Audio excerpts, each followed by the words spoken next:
So, since we're waiting, we want to introduce to the stage Firefly and the First Lady of FyreNation. And they're going to talk to y'all a little bit about FyreNation Crew and just everything that they got going on. What's up, sis? You know what I mean? I see you always smiling, you always got that good energy. Both of y'all do that all the time. Y'all like the twins he was talking about. It's just a great thing. So, who am I handing the mic to? Ladies first. Gentlemen, have a seat. Have a seat. Yeah, it's a couch.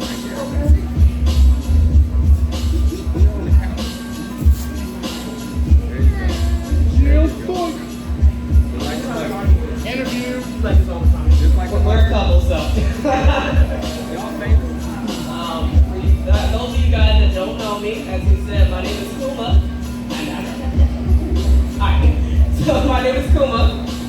I am co-founder of FyreNation Crew and founder of something we call the WeOnFyre Cypher.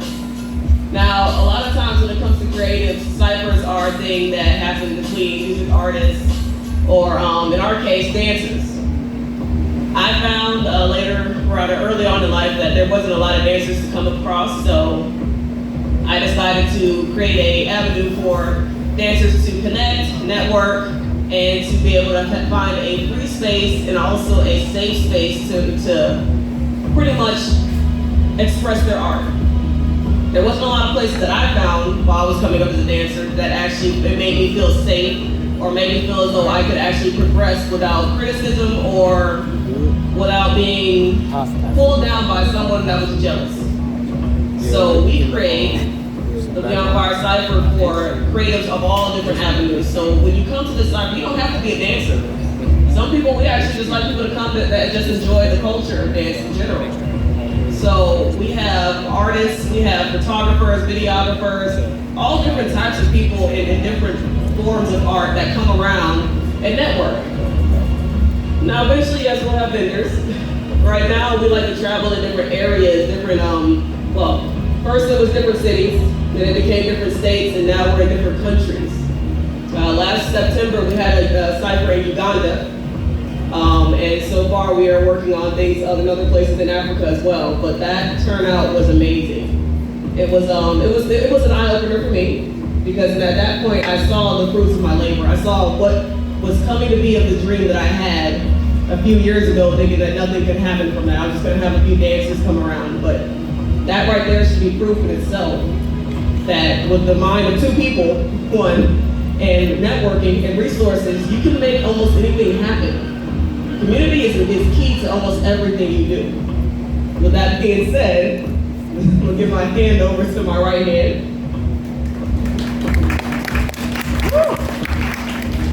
So I agree, of course. For those of you who do know me, hi again. For those who don't, my name is Firefly. I am co-founder of FyreNation Crew. We established this crew in 2020, but before we get into that, I do want to point out two people. The first one is Flo. Now, I had met Flo back in 2018. I was part of a performance for a ceremony called A Day in the Life, where they were giving honor to two ladies that were pretty much those of the community, and they were in the arts, and they were doing a lot to help bring positivity to the community. They were mentors and friends of mine.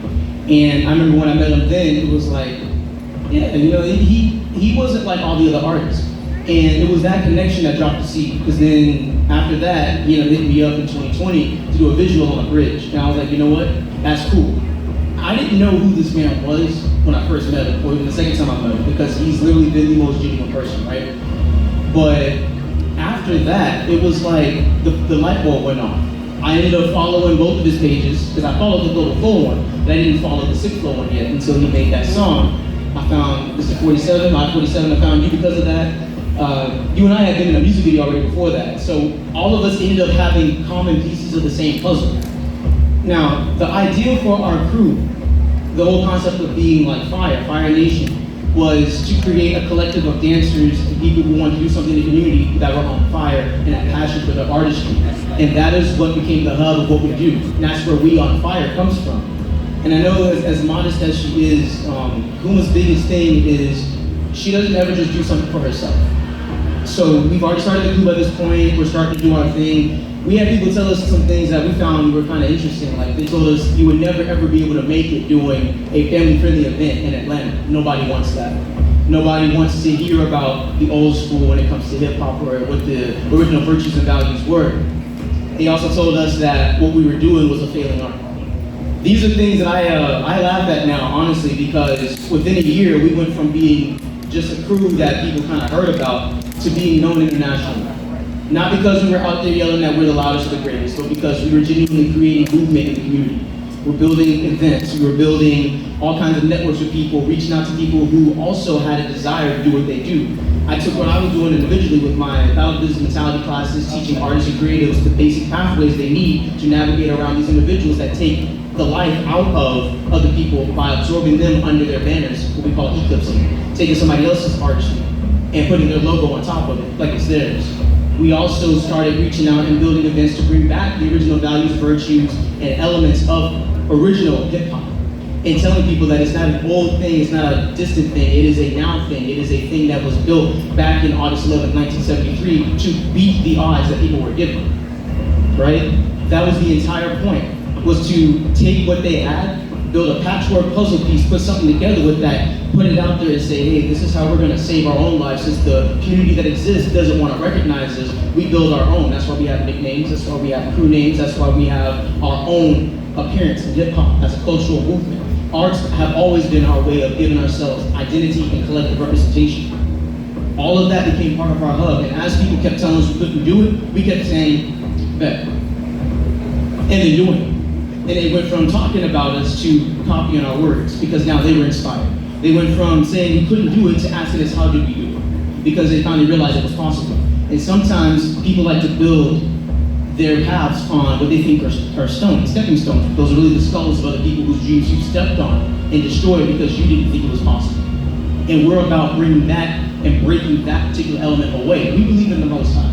And with what He gives us and what He shows us, we're allowed to move forward on that, just like everybody is allowed to move forward on that. I had a conversation with Flo about this, I've had conversations with Mr. Wayne about this, and me and Mr. 547, I see you up there, was talking about this before too. So for her, when she had that dream to do this, and she told me about it, we were just sitting on the stage after practicing together.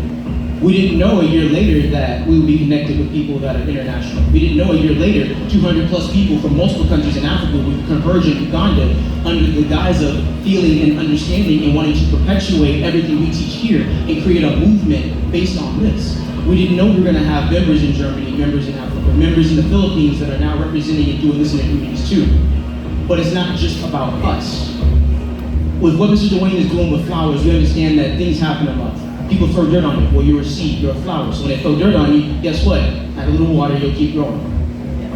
And pretty much when you get to the top and that blossom comes up, they'll call it, oh, you're being arrogant, you're hating, or they're hating and you're trying to be seen. No, the truth is your flower was literally fertilized in the most fertile soil possible because you were told to overcome two things. The I can'ts and the I can. Because once you realize you can say, I can, and they can say I can't all they want, if you don't listen to them, that flower's gonna keep growing. And before you know it, you've got an entire flower patch. If you're not giving flowers out to the dead, you're handing bouquets to the living. That's what we stand for.